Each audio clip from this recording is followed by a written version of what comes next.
everyone, Mark the Movie Man here. Welcome to the Final Cut. I know I've been on hiatus for a while. I do apologize, but Real World took precedent over recording some movie reviews for the channel. But I am back. I've got a number of them coming at you, so look for more of them all this week. And we're going to start off today, of course, with that popular, Star Wars film called, what? Rogue One? There was a new Star Wars film out? Didn't we just have one last year? Yes, we did. Rogue One, a Star Wars story, giving us the story of how the plans to the Death Star got stolen and ended up in the hands of Princess Leia as well as R2-D2. And we see Jyn Erso and how she plays a role with a ragtag group of rebels to get those coveted plans and help save the rebellion and possibly the universe.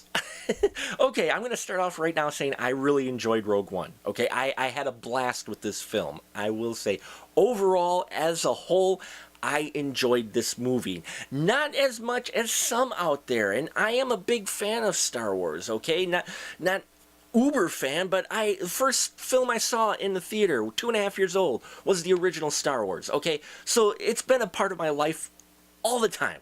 And overall, I enjoyed Rogue One. There were a few things, though, that stood out for me that took me a bit out of this film.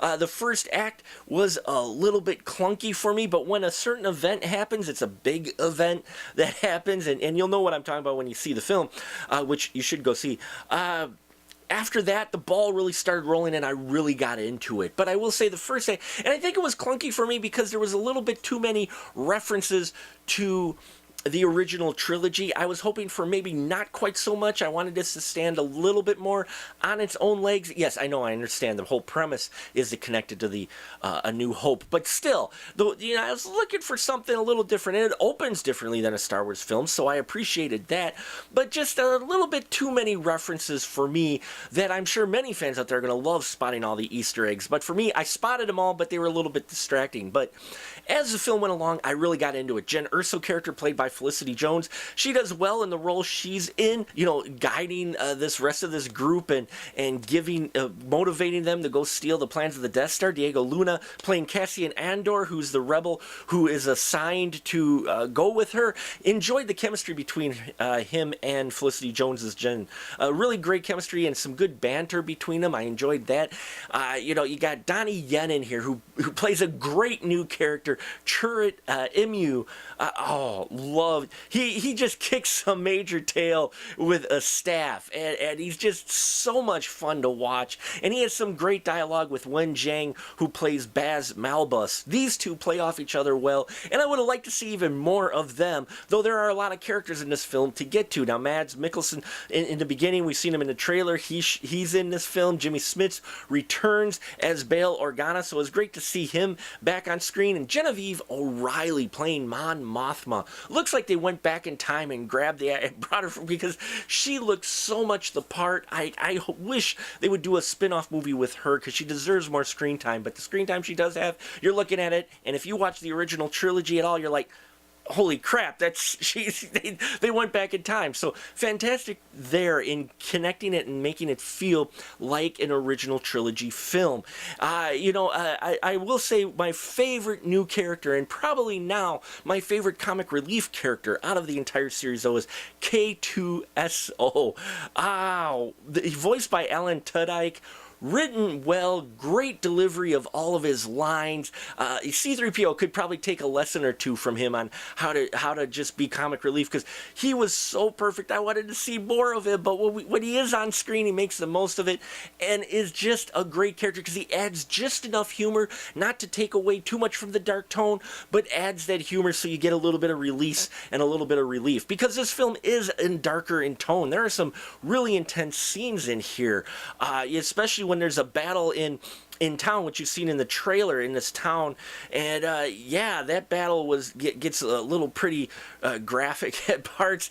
And then, of course, the battle in the end, this third act where they're stealing the plans of the Death Star, it felt like it was ripped out of the original trilogy. That last battle in space as well as on the ground, the way it was directed, handled everything, felt just in that style. Did not feel like a prequel battle. Did not feel like a Force Awakens battle. This felt just like it fit perfectly in with the style and the direction of the other space battles that we have gotten in the Star Wars original trilogy, episodes 4, 5, and 6. And that was a fantastic way to end this film. Plus, they wrap it up into A New Hope and tie it up so well and bring it to such a point of tie-in that it explains a number of plot holes and questions that came up with A New Hope. So overall, I will say I enjoyed Rogue One. Outside of, there is some CGI in here that I thought was rough and I wish they didn't do because it did distract me a bit. Felt like almost like I was watching a video game, though I understand why they did it, especially in a few particular scenes, but I wish they would have approached it differently because it was a bit distracting. And the guy that got to play Darth Vader, I don't know. It felt like they didn't get quite a beefy enough guy for it. I'm not sure. Maybe it's just me, but something felt just a little bit off. Don't get me wrong. The way he wrote his character and the voice of James Earl Jones doing Vader, fantastic. Loved that. Sounded, but there was just something about the physical representation of Vader that felt just a little bit off to me. And maybe it's just the nostalgia kicking in. I'm not sure. But still, go see Rogue One. 4.5 stubs. Can't quite give it 5 or say it's the perfect Star Wars film, but I will say it's in my top 3 of favorite Star Wars films, which is a bold statement in itself. So take it as it's worth. Please go see that film. Please hit subscribe as well if you could. I would love the support. Thank you so much for all my new subscribers who have hit that subscribe button and my ones who have stuck with me all these years. I appreciate every single one of you, and until next time, remember, keep that ticket stub and may the Force be with you.